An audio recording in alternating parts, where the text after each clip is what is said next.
Bonjour à tous. On s'est déjà demandé comment un simple projet, disons la construction d'une route, peut devenir bien plus que ça. Comment ça peut se transformer en un véritable levier pour bâtir une nation entière? Eh bien, c'est précisément la question au cœur d'un concept assez fascinant, l'intelligence de réalisation. L'idée, c'est de regarder au-delà de la simple tâche à accomplir pour viser quelque chose de beaucoup plus grand, de plus durable à chaque étape. Alors, la question qu'on se pose est la suivante.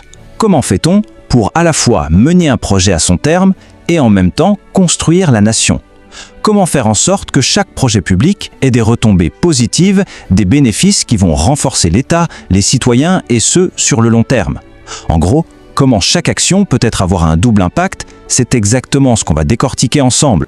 Ok, voilà le plan pour aujourd'hui. D'abord, on va définir ce concept. Ensuite, on va se pencher sur ces 3 grands piliers, le capital humain, la gestion rationnelle et le cadre durable. Et pour finir, on prendra un peu de recul pour voir la vision globale derrière tout ça. Allez, on y va. Première section, la définition. Et la première chose à bien comprendre, c'est que ce concept, il va beaucoup plus loin que la gestion de projet classique. On n'est pas là juste pour cocher des cases sur une liste. Non, l'idée, c'est vraiment de bâtir. Alors, qu'est-ce que c'est? Concrètement, selon le think tank qui a développé cette idée, la cellule africaine de gouvernance Grand Impact, c'est l'art d'atteindre les objectifs d'un projet, tout en produisant, et c'est ça le point crucial, des effets collatéraux bénéfiques. En fait, l'idée, c'est de transformer chaque projet, petit ou grand, en une source de valeur ajoutée. Une valeur qui ne s'arrête pas net le jour de l'inauguration, mais qui continue de renforcer la société sur le long terme. Et cette citation, elle résume tout. Toute gouvernance est construction permanente et globale. C'est puissant, non? Qu'est-ce que ça veut dire? Ça veut dire que chaque décision, même la plus petite en apparence, c'est en fait une brique de plus qu'on ajoute à l'édifice du pays. Il n'y a donc pas d'action anodine. Chaque action est une opportunité de construire. Bon, passons au premier grand pilier, et c'est sans doute le plus important, le capital humain. Parce qu'avant de parler de budget, de béton, de matériel, il y a les gens, il y a les hommes et les femmes. L'idée de base, c'est donc d'investir dans les personnes pour construire la nation. Ce pilier, il se décompose en 5 étapes assez logiques. On part de la base, rassembler les gens pour créer un tissu social fort. Après, on structure l'économie. Puis, on met en valeur les citoyens qui travaillent, on les implique vraiment. Et enfin, on motive tout le monde. C'est comme une chaîne, vous voyez, ça part de l'individu et ça remonte jusqu'à l'économie tout entière. Première étape donc, créer un véritable réseau national. On le voit bien sur ce schéma, tout commence avec les individus. L'État a un rôle à jouer pour les aider à s'organiser en associations, en coopératives. Ces petites structures, ensuite, elles se regroupent pour former des unions, puis des fédérations, jusqu'à créer de grands mouvements nationaux. C'est une sorte de maillage qui va renforcer à la fois la solidarité et la compétitivité du pays. Deuxième étape, on s'attaque à l'organisation des secteurs économiques. Et là, le point qui est vraiment crucial, c'est qu'en structurant les domaines clés en filières bien définies, l'État fait bien plus que juste booster l'économie. En fait, il se crée des partenaires solides, autonomes, fiables, avec qui il peut discuter et collaborer pour construire le pays. Alors là, la troisième étape, c'est un vrai changement de mentalité.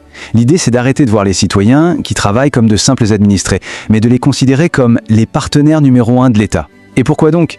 Eh bien parce que peu importe la situation économique, la conjoncture, au final, ce sont eux, par leur travail de tous les jours, qui construisent le pays, sans jamais s'arrêter.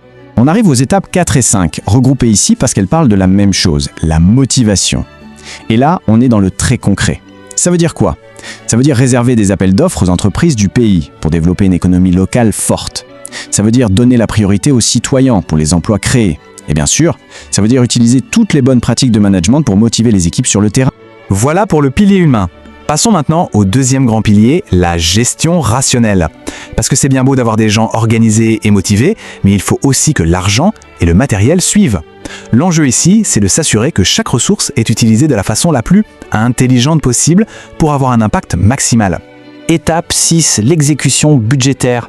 Et ce graphique, il montre très bien la différence. Dans une approche classique, on a un budget et on le dépense, point.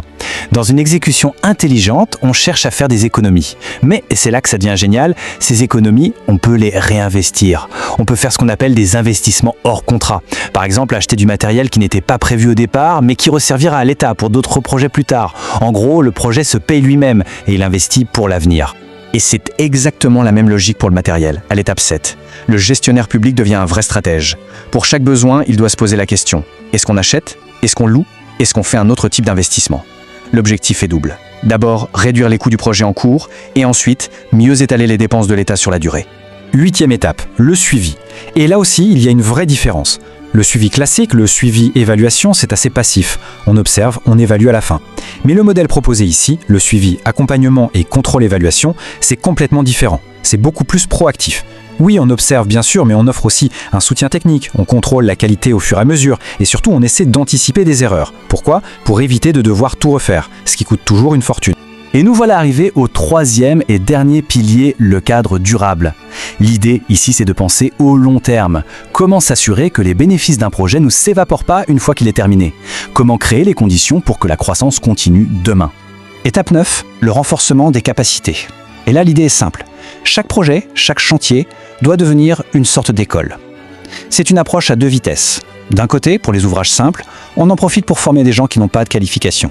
De l'autre, quand on a des projets plus complexes, menés par des experts étrangers, on met en place un vrai transfert de technologie et de compétences vers les professionnels du pays. 10e et dernière étape, la réglementation, et cette citation elle dit tout, il faut dépasser le remplissage des vides juridiques pour s'inscrire dans une véritable intelligence de réglementation. En clair, ça veut dire qu'on ne fait pas des lois juste pour faire des lois pour boucher les trous. Non, on conçoit des règles qui sont de vrais outils pour le développement, des règles qui vont activement encourager la croissance interne du pays. Bon, on a vu les 10 étapes, les 3 piliers. Maintenant, prenons juste un instant pour prendre de la hauteur et regarder la vision d'ensemble. Parce qu'au final, toute cette méthode, ce n'est qu'un moyen. Un moyen pour atteindre un objectif beaucoup plus grand. Et le but ultime, le voilà.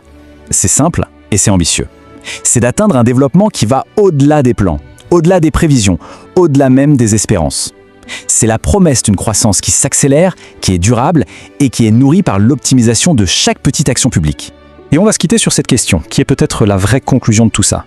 À la lumière de ce qu'on vient de voir, est-ce qu'on ne devrait pas se demander, pour chaque projet public qui est lancé, si ce n'est pas une occasion manquée ?